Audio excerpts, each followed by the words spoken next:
Hello friends, I am Jyoti. As I assured कि when I qualify GATE I'll definitely make a video, so I am trying to make it. So this is my GATE score and ये आया था 19 मार्च को और अब थोड़े दिन बाद 29 मार्च को एक प्रॉपर स्कोर कार्ड और ठीक तरीके से आ जाएगा। तो इसमें इस तरह से मेरे मार्क्स शो कर रहे हैं कि 100 में से 39.67 मार्क्स आए हैं और क्वालिफाई मार्क्स जनरल के लिए 40 होने चाहिए थे और ओबीसी के लिए 36 होने चाहिए थे और मैं ओबीसी में आती हूँ, तो मेरे 3 मार्क्स ज़्यादा हैं कट ऑफ से, तो मैं फॉर्चुनेटली क्वालिफाई कर रही हूँ। नेक्स्ट ये ऑल इंडिया रैंक आती है और ये गेट स्कोर आता है। देखिए फ्रेंड्स, अभी मैं स्ट्रैटेजी बताती हूँ आपको गेट की, मैंने जो फॉलो करी थी गेट। और आप ये देखिए, मैंने बहुत कम घंटे पढ़ती थी, मतलब ये लगा लो दिन में कभी 2-3 घंटे पढ़ लिया या मैक्सिमम पूरे 24 घंटे में 4 घंटे पढ़ती थी और कभी कभार ऐसे भी दिन गए नहीं पढ़ पाती थी। तो ये मेरी कंसिस्टेंसी थी, लेकिन फिर भी देखो मैंने करा है तो कुछ तो मैंने ठीक चीज़ करी होगी, वो मैं शेयर कर रही हूँ। आपको ठीक लगे तो आप भी शेयर कर सकते हैं। सबसे पहले गेट स्टार्ट हुआ था 2021 में ह्यूमैनिटीज़ के लिए। ह्यूमैनिटीज़ एंड सोशल साइंस बोलते हैं, जिसके अंदर इंग्लिश लिटरेचर सब्जेक्ट भी आता है और उसका कोड है XHC2। गेट की जो PYQs है, प्रीवियस ईयर क्वेश्चंस मैंने सॉल्व करे थे, क्योंकि मैंने एज सच कोई कोचिंग नहीं ली थी, तो एक आइडिया लेने के लिए कि गेट में किस लेवल के क्वेश्चंस आते हैं, क्या होता है, मैंने PYQ सॉल्व करे 21, 22, 23 और 24 के। उसमें बहुत मैंने एक वीडियो भी बनाई थी, आप वो ध्यान से देखना एक पहले, कि उसमें अलग अलग टाइप के क्वेश्चंस मुझे पता चले, MSQ, MCQ और नेट, और किसके कितनी नेगेटिव मार्किंग है ये मुझे। MCQ की तो नेगेटिव मार्किंग होती ही होती है, लेकिन MSQ और नेट का कोई नेगेटिव मार्किंग नहीं होती। MSQ और जो भी क्वेश्चन 2 मार्क्स का है तो उसकी नेगेटिव मार्किंग होगी -0.66। जो भी क्वेश्चन 1 मार्क का होगा तो उसकी नेगेटिव मार्किंग होगी -0.33। ये चीज़ें मैंने प्रीवियस ईयर क्वेश्चन सॉल्व करा तो सीख ली। फिर मैंने एक चीज़ डिसाइड कर ली, MSQ और नेट ये 2 क्वेश्चन से सॉल्व करने ही करने हैं, हमेशा करने हैं, चाहे क्वेश्चन आता हो, चाहे आंसर चाहे ना आता हो, क्योंकि इसमें नेगेटिव मार्किंग नहीं है, तो फिर थोड़ा सा रिस्क लेने में क्या जाता है। तो मैंने सारे MSQ और सारे नेट सॉल्व करे, क्योंकि उसमें नेगेटिव मार्किंग नहीं थी। MCQ मैंने बहुत सोच समझ के सॉल्व करे। जो क्वेश्चन मेरे को 100% नहीं आते थे और अगर वो MSQ थे और नेट थे, तो मैंने ट्राई किया, सॉल्व किया ज़रूर। लेकिन जो क्वेश्चन मुझे 100% नहीं आते थे और उसमें नेगेटिव मार्किंग थी, चाहे 1 मार्क की हो चाहे 2 मार्क की हो, और वो MCQ थे जिसमें नेगेटिव मार्किंग थी 0.116 की भी हो सकती है, 0.33 की भी हो सकती है, वहाँ ऊपर मेंशन होता है, उसको मैंने सॉल्व करा ही नहीं, मैंने उसको छोड़ दिया। मेरा पेपर 3 घंटे में से सिर्फ 1.5 घंटे में हो गया था। उसके बाद मैं आराम से सिर रख के टेबल पे लेटी रही, क्योंकि मैं और दिमाग लगा दी तो वहाँ पर जो आए हुए हैं उस पर भी ज़्यादा सोचती और रॉन्ग हो जाते। तो मैंने पहले ही क्वेश्चन को सॉल्व करते वक्त 2 टाइम एक क्वेश्चन को देखा और सॉल्व कर दिया, और उसके बाद जो नहीं आते थे उस पर ज़्यादा दिमाग ही नहीं लगाया। इतनी क्लैरिटी दिमाग में लानी पड़ेगी आपको, एक सैक्रिफाइसिंग नेचर होना चाहिए क्वेश्चंस के प्रति कि यार मेरे को नहीं आ रहा तो लेफ्ट इट, अदरवाइज जो मैंने सही करे हैं उनको भी ये काट देगा। तो जिसमें नेगेटिव मार्किंग है उसका तो रिस्क मत लो। अगर आता है या 60% आता है, गैस वर्क कर रहे हो, based on your logical thinking, based on आपने इतने PYQ सॉल्व करे हैं, एलिमिनेशन टेक्निक कह रहे ये ऑप्शन तो नहीं हो सकता, ये भी नहीं हो सकता, ये भी नहीं, इसके चांसेस लग रहे हैं क्योंकि ये मैंने पढ़ा है और ये थियोरी इससे। तो जब आप इस एलिमिनेशन टेक्निक से या जो भी आपने वो थियोरी पढ़ी है और वो जो राइटर है उसका आपने कोरिलेशन कहीं पढ़ा है, उसके बेसिस पे आप उसको सॉल्व कर सकते हैं। बट प्योरली किस्मत और ऐसा कुछ नहीं होता है। जब किस्मत भी सब साथ देती है, जब आपने PYQ सॉल्व करे हो, आपको कोरिलेशन करना आता हो चीज़ों का, थोड़ा बहुत आप एलिमिनेशन टेक्निक से यार ये ऑप्शन तो बिल्कुल नहीं हो सकते 3, तो उस बेसिस पे आप क्वेश्चन को सॉल्व कर पाते हो। नेट के PYQs भी along with it I use to solve, because मैंने देखा था कि जो ये गेट के कि ये जो गेट में भी कुछ 1-2 क्वेश्चंस PYQs आते हैं, और फिर PYQs का मतलब ये होता है कि क्वेश्चन रिपीट नहीं होता है, वो कॉन्सेप्ट जो है वो रिपीट होता है, वो राइटर रिपीट होता है। ठीक है, तो हमें वो ध्यान में रखना है। जैसे हम तो इस वजह से ये भी PYQ सॉल्व कर लो क्या जाता है। दूसरा, मैं डिडक्टिव अप्रोच फॉलो करती थी PYQ सॉल्व करने की। जैसे मैंने कोई क्वेश्चन लगाया तो वो क्वेश्चन में राइटर का नाम आ गया रोल एंड बार्थ और उसका कोई कॉन्सेप्ट आ गया, तो मैं क्या करती थी, उसको फिर विकिपीडिया पेज पे देखती थी, हाँ, और फिर उसको मैं चैनल पे देख लिया, कोई उस राइटर का नाम डाल दिया, and for UGC net and GATE, तो इस तरह से डाल देती, फिर उसको थोड़ा सा आइडिया ले लेती।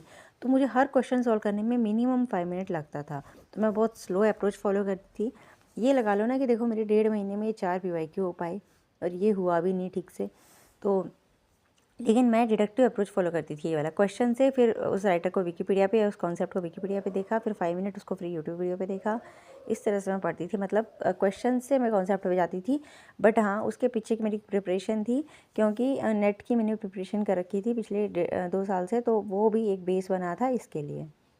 ठीक है, तो जब आप एक चीज़ की प्रिपरेशन करते हो, जैसे मैं नेट की प्रिपरेशन कर रही थी, तो मेरे उससे नेट भी निकले और उसके साथ मेरे पीजीटी के एग्ज़ाम्स भी निकल रहे हैं और आगे भी निकलेंगे। तो एक जो बेस है और उसके और आपके दूसरे एग्ज़ाम में अगर 19-20 का सिलेबस का फ़र्क है और एग्ज़ाम सॉल्व करने का फ़र्क है, तो उसको ध्यान में रखते हुए आप उस नॉलेज को बेस बना करके आप बाकी चीज़ें भी क्वालिफाई कर सकते हैं। और दूसरी चीज़, बेनिफिट्स अभी मैंने पता करना शुरू करा, तो obviously there is a stipend, no doubt. PhD में स्टाइपेंड्स होते हैं, अप्रॉक्स 31,000 के आसपास देते हैं। बट मैंने ये पता करा कि जैसे मेरे को अपने में हरियाणा से हूँ और मुझे अपने नियर बाई हरियाणा के आसपास ही ट्राई करना है, जैसे IIT Delhi, IIT Delhi, Indraprastha institute of information technology, वहाँ पे इंग्लिश यूनिवर्सिटी की इंग्लिश लिटरेचर की सीट नहीं है। देन एनआईटी कुरुक्षेत्र है, देन एनआईटी जयपुर है, देन यहाँ पे बिट्स पिलानी भी है, उसमें भी फॉर्म्स आउट हैं पीएचडी के। बट मैंने वहाँ ये पता करा कि देखो, आपको एक अच्छा सा रिसर्च, अगर आपको टाइम है ठीक ठाक, तो आप अच्छा सा रिसर्च प्रपोजल बनाइए। जेन्युइनली आपको लगता है कि आप उधर टाइम स्पेंड करना चाहते हैं 5 साल अपने, आपका रिसर्च का दिमाग है, या आपको सिर्फ या एक फाइनेंशियल सिक्योरिटी ही चाहिए अब जल्दी से, तो उस चीज़ को ध्यान में रखते हुए आप एडमिशन लीजिए। अब मैंने बहुत 3 दिन से, जब से गेट का रिज़ल्ट आया, मैंने इसी चीज़ पे डिस्कस कर रही हूँ, क्या अपॉर्चुनिटीज़ है, कैसे उसमें एनरोल होना था। तो जैसे आईआईटी दिल्ली का मैंने देखा कि मैं अप्लाई करूँगी फॉर्म, तो उसके बाद वो एक एंट्रेंस एग्ज़ाम के लिए मेरे को इंटरव्यू कॉल आएगी, आए ना आए वो उनकी मर्ज़ी, कॉल आएगी। देन वो एग्ज़ाम क्वालिफाई करने के बाद, यानी गेट क्वालिफाई करने के बाद भी, वो एग्ज़ाम क्वालिफाई करने के बाद फिर वो इंटरव्यू भी दूंगी, और फिर इंटरव्यू क्वालिफाई होने के बाद I will be selected there as a PhD scholar. So this is the process, but right now I am thinking of leaving my PhD plan because as I have HPSC AP prelims, I'm going to focus there on HPSC AP prelims. And right now, though it's a very nice opportunity, but still I am leaving it because what I have come to know through my professors ki okay, there are chances you will be selected after doing PhD from IIT NIT, but there are also chances that you will not be selected there as a faculty position because the students doing PhD are more than the seats available for the faculty positions there. Moreover, even after doing for the 5 years, the competition will still be there. And after getting a government job, at least there will be job financial security. So PhD can be done after this, but after this, the job opportunity like the HPSC prelims may come or may not come. Depends on person to person. But so this time I am, if I wish, I'll apply in IIT Delhi. Otherwise, I will totally neglect this plan from today onwards, and I'm not going to focus on these things regarding finding the IIT colleges and their vacancy and asking people about this. Right now, I'm going to focus on HPSC AP prelims, but this is a good having this as my plan B and plan C. Moreover, it has been added to my resume, so that's also a good thing. So every achievement adds to your resume and you are improving day by day. That's more important. I am improving 1% day by day. If you are preparing for NET, definitely you should give GATE, and if now there is a financial support and family support, then definitely you should do PhD.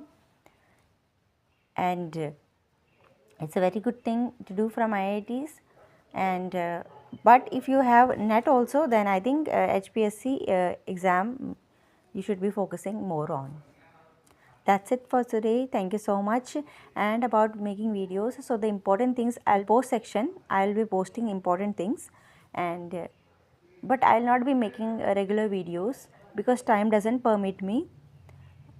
I am hardly able to prepare for my exams. So this is my right now situation. But anything I found useful, I'll definitely post it in my post section. Thank you so much. Bye.